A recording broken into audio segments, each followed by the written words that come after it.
up a chair and tell me a memory. Why does it matter to you? I want to hear your story, your point of view. Tell me what happened to you.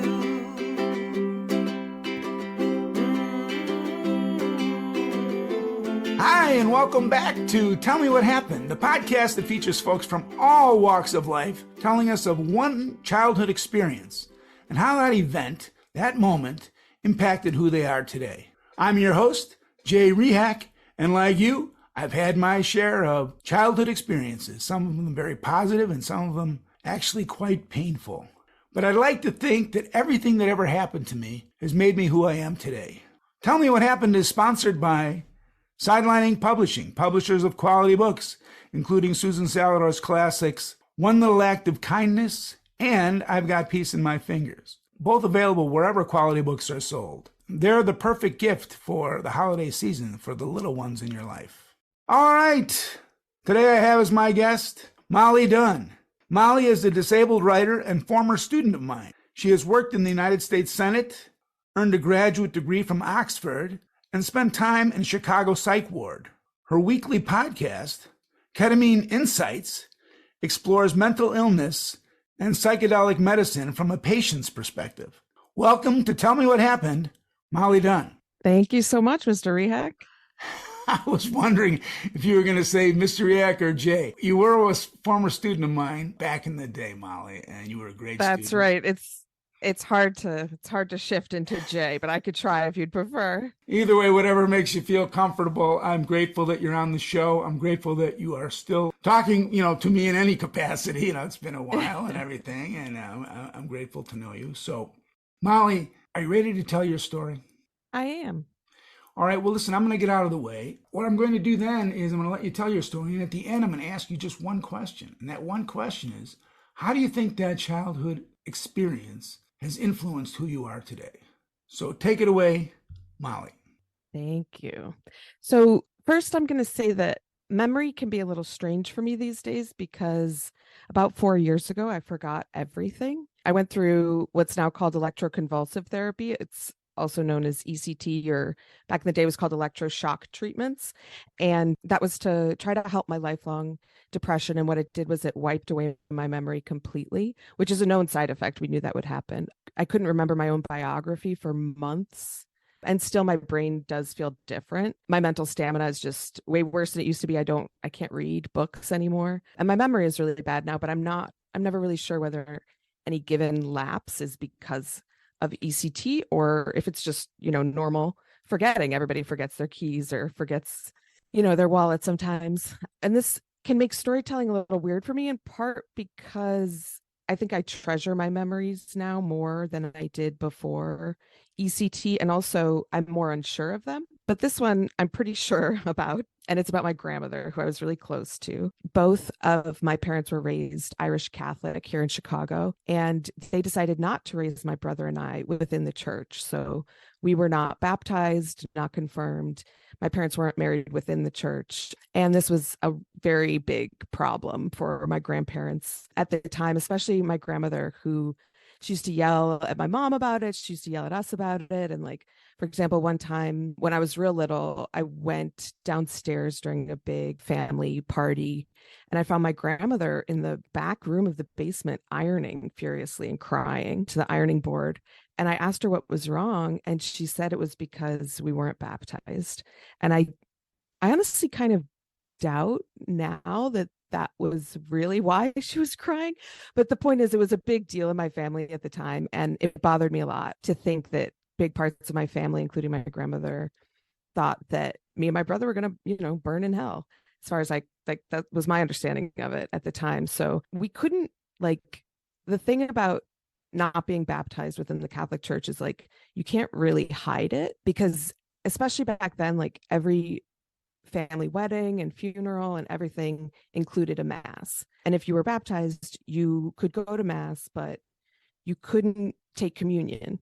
And that was always public. You can tell at mass who takes communion and who doesn't. And So another little side story, when I was little, I went to Ireland a lot, and there even family reunions. The priest came to the house when I was 11 in Ireland and gave a mass at the house, and the house was so crowded that the priest had to walk around to every single individual and give them communion. And I was standing right next to my grandmother, and I was the only person in the whole family who had to refuse communion.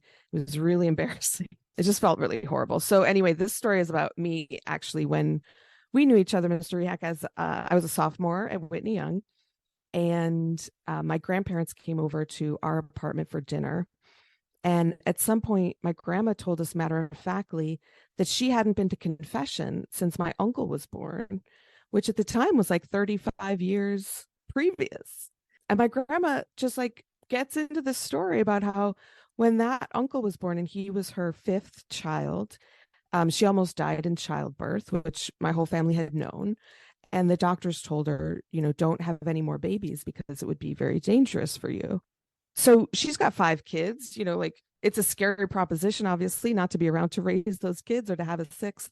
So she didn't know what to do. So she went to her local priest, her local parish priest. And she said she went to confession and she told the story, the doctors tell me not to have any more kids. What should I do? And the priest said, why don't you try living with your husband as brother and sister? And she doesn't my grandmother didn't mess around, and she was a really smart and quick woman. So she said, well, Father, wouldn't that be a violation of my marriage vows? Which honestly is, it's a great point. And the priest had no response for that. So she went to another parish and to a different priest and went to the confession booth and asked the same question, told him the situation. And he said, why don't you try that thing that they have now? What is it? The pill? And this was, completely against the teachings of the Catholic Church. So she couldn't believe it. And she told all of us very proudly, I haven't been to confession since. I don't think they know any more about God than I do. And everyone at the table was just flabbergasted, what are you talking about, Grandma? And at the time, I was taking AP European History from Mr. Tennyson. And the big class project of that semester was an in-class heresy trial for Martin Luther. And I was one of Martin Luther's defense lawyers. So I was really steeped in what Martin Luther had taught and how he disagreed with the teachings of the Catholic Church. And the way I understood it, one of Martin Luther's central teachings was basically exactly what my grandmother had said at dinner, which was, the church and its priests don't have a direct line to God. And I just couldn't, I would have never said this to her at the time, but I was thinking to myself, Grandma, you're a Lutheran. This is not, you're not a good, quote, good Catholic. And it blew our minds because we had spent so many years thinking we were the sacrilegious ones or something, we were the ones that weren't following the rules. And it was just such a shocking story at the time. And I never forgot it. So that's my story, Mr. Rehak. I love it. Your grandmother was radical in her own way, for sure. Definitely. Yeah. I feel your grandmother's sensibility, and in terms of your life, I can't imagine after having sort of been mourned over the fact that you weren't baptized, and then she's telling you this story. It's wait a minute. You are a Lutheran. All right. Well, anyway, I don't want to take your story. I want to interpret your story. I want you to interpret your story. So how do you think that moment, that experience, your grandmother's revelation, impacted who you are today? I think, on the one hand, I completely agree with her. I don't think the Catholic Church or priests or anybody, has a more direct line necessarily than you do or I do or my grandmother did. I think it's I try to let that story remind me that we're all really full of internal contradictions. And also it's important maybe to try not, this is something that I struggle with, is to try not to shape your lives according to what other people want from you, in part because they don't care as much as you do, but also in part because their wants might not make sense, it just might be kind of nonsensical in the end. And also I think the most, to me, the most beautiful part is similar to what you're doing here is that like we often don't bother to ask for stories, especially from the people we love, especially from the people we're closest to, live with every day. We think we know what motivates them and how they came to be the people they are, or we don't think it's our place to ask or something like that. And I think like if you really, even if you just start to scratch at the surface, it's mostly, whenever I've done that, it's usually surprising. And there's a lot more kind of wisdom and insight and intricacies than you might expect when you're filling in the blanks yourself. Yeah, it's so true that stories, especially from people who are sort of your adults in your life, the older folks in your Mm-hmm. life, the parents, the grandparents, etc. And when you get a deeper insight, it changes everything. The paradigm shifts, I guess is what I'm trying to say. And then you realize, wait a minute, I've been sort of living my life assuming something that's not actually true. And maybe things are deeper than I realize. Well, again, I don't want to get into my own family history, but I identify tremendously with what you're talking about. But again, it's not my story, so I'm going to leave that alone. Now, let me ask you. We talked before the show, and you said that you actually had written a sestina, which is to say a significant poem regarding your grandmother and your relationship with her. Can you read that for us, or say that for us? Sure. Yeah, I'd love to. Yeah, so this poem is about that same grandmother, and it is called Us Together. The two of us were alone together twice in our lives, sick. We each took a turn. We cared for the other. We loved actively. To me, she was more than grandma, and in death, I find that she is not gone. Tomorrow, they say she'll be 12 years gone. And only today, I realized that we were together when I had scarlet fever, that it was grandma who sat by my side, confident, competent with the sick. It was happenstance. My parents worked, but her love would mean the world for decades. Her care would be a hope, a prize. I cared so much about her judgments, still ringing years after she's gone. She was so mean, but I knew about her love because she'd nod at me quickly in approval, because we'd been together when I was sick. I didn't see until today that it had been grandma. When, after years, I came home and hugged my grandma, felt how frail she had become, it took my breath. I cared, and I stayed with her then.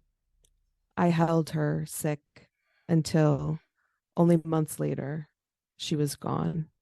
I would dream for years of us back together, healthy or sick, confident and competent in our love. My memories of her taught me the thing about love, how it travels not just distance, but time. Grandma, who surely baptized me in secret, who, together with so many of us, hid through drink our caring, our pain, our loneliness for each other. In a way, she was often gone. In a way, we were both so sick all along, the kind of sick one lives with, despite love, because of love. We thought she'd never die. Now, 12 years gone, when I love, when I turn my Claudia inward, I think of grandma. Me and her, we do nothing more than care. That's not an easy way to be. Thank God we're in this together. It's beautiful. Thank you very much for that. This is my 50th podcast, and that's my first poem, so I appreciate that. Ah, It makes me. nice. I happen, I was an English teacher, so I love original poetry. It moves me, and I actually have read it and reread your piece on that, and I will take another look at it afterwards, just because hearing it, you hear some pieces, but then you got to kind of read it again. That's my view. So if you don't mind, I might put it on the website. Sure. Is Yeah, that'd that be great. underneath your bio? Just so people can take a second look if they wanted to. Well, thank you for coming on the show, Molly. I really, really appreciate it. I haven't seen you in 5,000 years, and it's great to see you. And Absolutely. Thank you so much for asking me, Mr. Riak. This was great. I really appreciate the chance to share a little story about my grandmother and to catch up with you again. yeah, it's great. And actually, I enjoyed listening to Ketamine Insights. I didn't know about it actually, how it works or whatever. And now listening to you is pretty interesting. You have a partner with that, right? Isn't there another woman that works with you on that?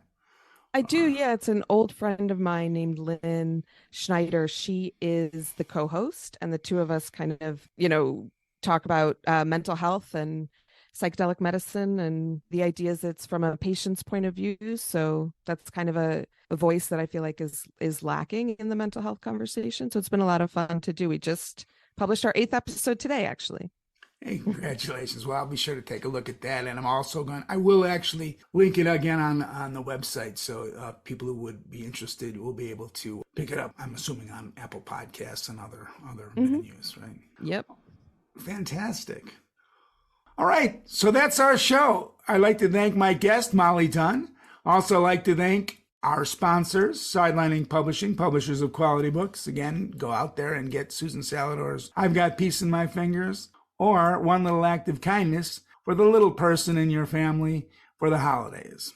I'd also like to thank laughsaver.com. Visit laughsaver.com and record your laughter. It's free. We keep it for you forever. You can also download the app on Android or iPhones. All right, I'm going to end this show in honor of Molly Dunn's relationship to her grandmother, which is complicated, but I believe in the end was love-based. So we're going to end it with Susan Salador's classic, Love Reveille.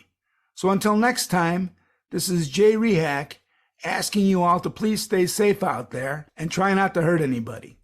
Love Reveille. It's supposed to wake up our hearts.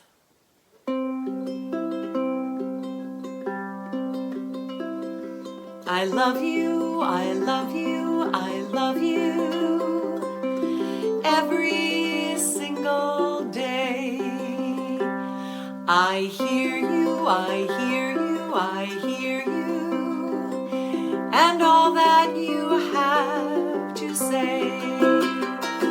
I see you, I see you, I see you, and all the kind things you do. I love you, I love you, I love you, just because you're you.